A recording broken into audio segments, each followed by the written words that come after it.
morning ulit sa lahat ng mga nakatutok sa atin sa buong Metro and Mega Manila. Ang arte ng Manila, no? Manila. Ano ba yun? Para namang hindi ka na grade 2. Sa panahon ngayon, kailangan mo magkaroon ng kakaibang paano ba? Kasi hindi lang naman yata akong gumagawa ng Manila. Gusto mo ng Manila? Ay, Diyos ka ba? Maganda mga ng morning sa lahat ng mga misis na panay ang halo sa kanilang kanin kasi nag-worry sila. Nag-worry sila na baka malata. May gumagawa pa nga kaya ngayon nung pag malata yung kanin, ang ginagawa nila ay nilalagyan nila ng lampin sa ibabaw upang nang sa ganun ay maayos yung pagkakaluto. Baka ako nalang gumagawa nun kasi minsan kahit na may rice cooker dahil sa pagtitipid sa kuryente dahil nako mga misis. Napakataas ng kuryente natin last month, 'di ba? Pero huwag kayong mag-alala dahil nagpahiwatig naman ng Meralco na merong pagbaba. Hoy, hindi yan ang ibababa mo, misis! Dahil talaga naman, batuan yan si mister. May pagbaba hindi lamang ng yan, kundi pati ng presyo ng kuryente sa buwan na ito. Sakto naman yan para makadagdag naman sa di ba? Sa ibibigay nating pamasko sa ating mga inaanak. Dahil mula nung naipanganak ang iyong inaanak ay hanggang ngayon hindi ka pa nakakapagregalo, nakakapagbigay ng kahit anong pakimkim dyan. Para ka namang hindi nagtitink ng right, misis. Charot. Hi! Salamat. Sa mga kabubukas lamang ng kanilang mga radyo at hindi pa ako kilala, ako po ang inyong Tita Cora. At sa ngalan ng aking partner na si Kapitana Sisa na ngayon ay nagbabakasyon na. Ito po ang Baklitas. Woo woo! At nakatutok pa rin kayo sa number 106.7 Energy FM. Pangga, wag mong sabihin radyo, sabihin mo. Energy! Batiin ko lamang ang lahat. Wala pa akong binabanggit. Pumapalakpak ka na. Batiin ko lamang ang lahat na nakatutok sa atin sa ating Facebook Live. Hindi ko man kayo maisa-isa dahil napakarami ninyo. Lahat kayo ay nakatutok dahil gusto nyo makita ang pag-ponytail ng Tita Cora nyo. Ayan, di ba? Nakakabagets. Bagets na baka. Hindi bagets na tao. Alam mo, batang tao Hindi, baka. Okay, sa mga gusto kong makita, magtungo lamang kayo sa Facebook page ng Energy FM na malapit na mag-1 milyon. Mag-1 milyon ang followers. Diba? Kaya i-follow nyo na para mag-1 milyon na. Ilang araw na lang, 12 days na lang bago magpasko, ipamasko nyo na sa amin yan. Diba? Total marami naman kaming ipinapamasko sa inyo dahil, diba? Hindi naman sa nanunumbat. Charing. Diba? Dami nating pa-promo, may pang-gash or pang-cash. Diba? Sa lahat ng ating mga papa-drivers na may sticker ng Energy FM na nadikitan natin sa mga barabarangay. Ayan, may pang-gash or pang-cash. Ayan, sagutin niyo lamang yung tawag ng ating mga DJ. Sagot namin ang inyong pang-gash. Pang-gash! Pang-gas! Tapos naman na kasi ng mga presyo ng gas ngayon kaya sagot na namin yan. Basta tumawag ka lamang or sagutin mo lamang yung tawag ng ating mga DJ sa Energy FM. Ay, batiin ko lamang bago tayo magchismisan Ito mga nakikinig sa atin, si Chang Ami, si Kuya Obet, si Mami Angie, sino pa ba? Si Ate Leonora, si ang Reynang Rampadora, ayan, ng Sydney, Australia, si Miss Cathy Amos na nakikinig sa ating ngayon. Hello daw po, sabi ni Kapitana Sisa, wala muna siya ngayong araw na ito. Baka next year na kami magkita ng aking kumare. Dahil talagang bakasyon grande siya. Pagbalik niya, iba na naman ang tumangos sa katawan niya. Diba? Alam niyo naman pag nawawala ang kapitana season nyo, may mga pinapagawa. Balak yata niyang sundan yung itsura ni Mami Oni. Ay nako Mare, kumusta ka dyan? Anyway, eto na ang chika ko for today's video. Makinig kang maigi, Ate Badjoy. At ikaw, Kuya Richie at si Nathan Suelo, makinig kang maigi dahil eto na.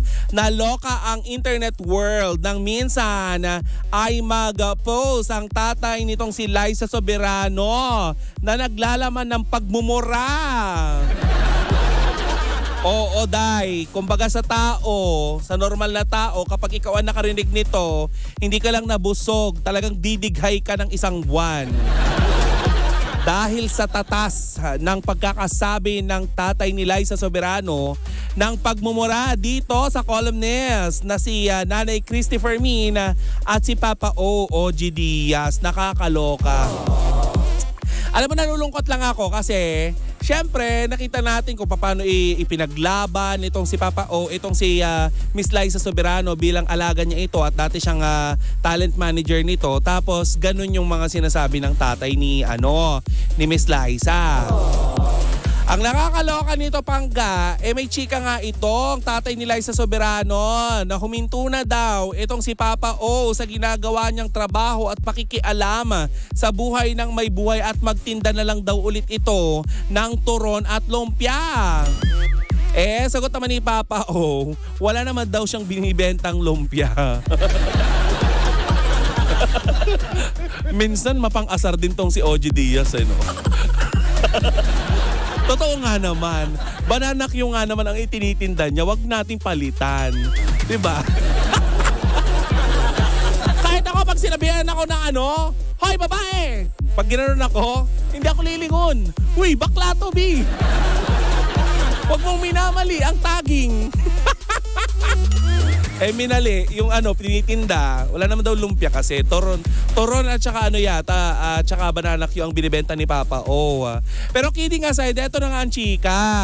Itinanggi nga nitong itong si tatay ni Liza Soberano, pagkatapos niya itong i-post, pagkalipas ng ilang saglit, ay binura niya din ito. At nagbanta pa nga ito, di ba, na magla-live daw ito at may mga sasabihin daw ito laban dito kay Papa OG Diaz. Sagot naman ni Papa O, go! Di ba, kung may sasabihin ka sa akin, magsasalita din ako nang naaayon sa kung ano ang sinabi mo.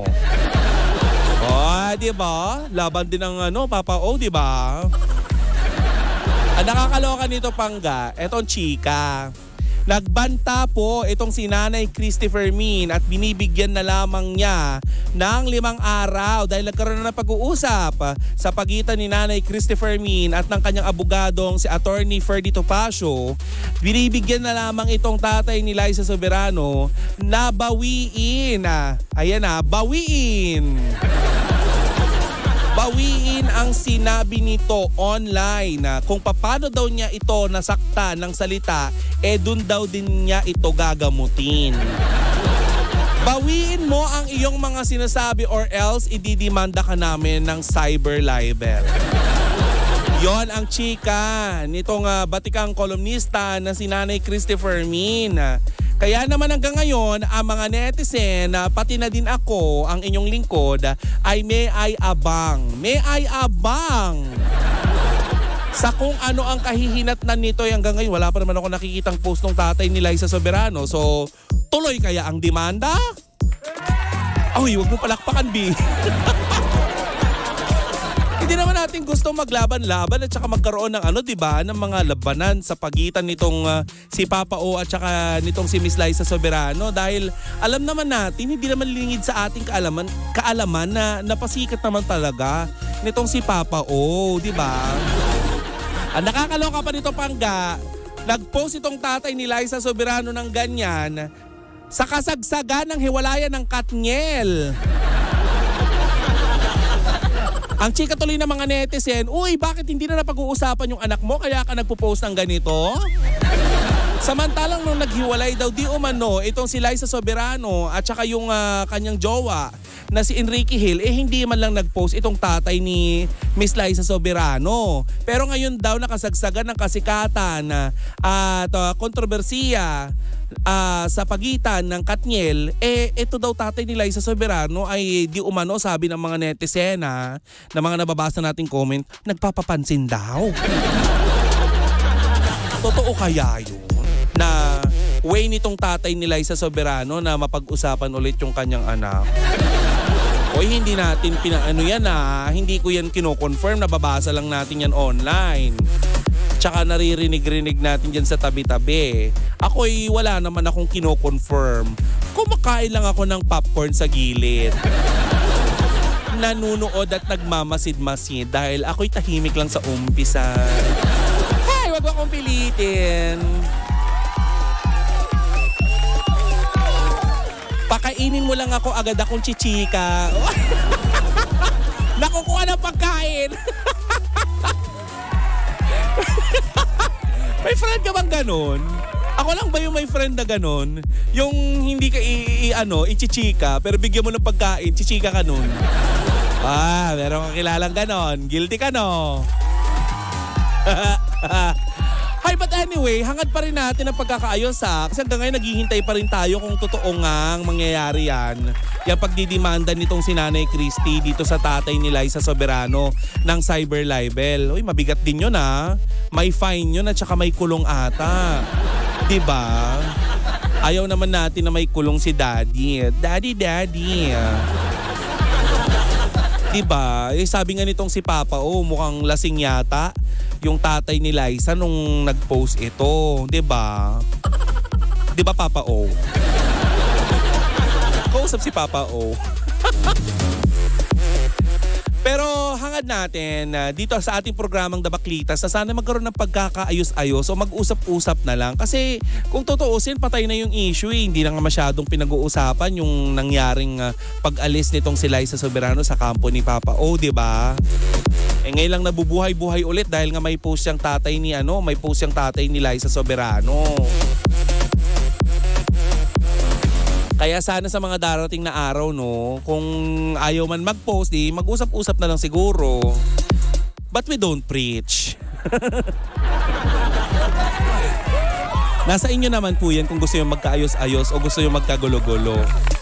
Kami na may nakasubaybay lang at nanonood at may hawak na popcorn habang pinapanood namin yung mga ginagawa nyong eksena sa buhay. Diba? Nag-enjoy ka ba?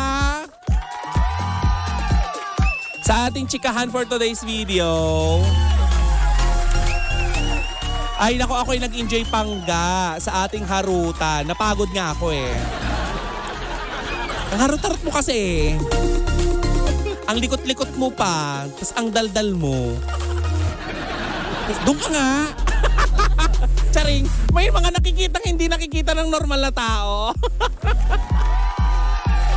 But anyway, Pangga, maraming salamat sa pagsama mo sa akin sa loob ng ilang minuto.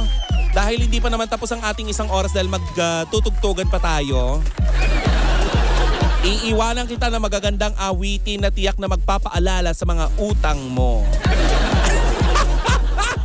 Ay hindi. Iiwanan kita ng mga musika na tiyak na magpapaalala sa mga pag-ibig mo para sa iyong mister.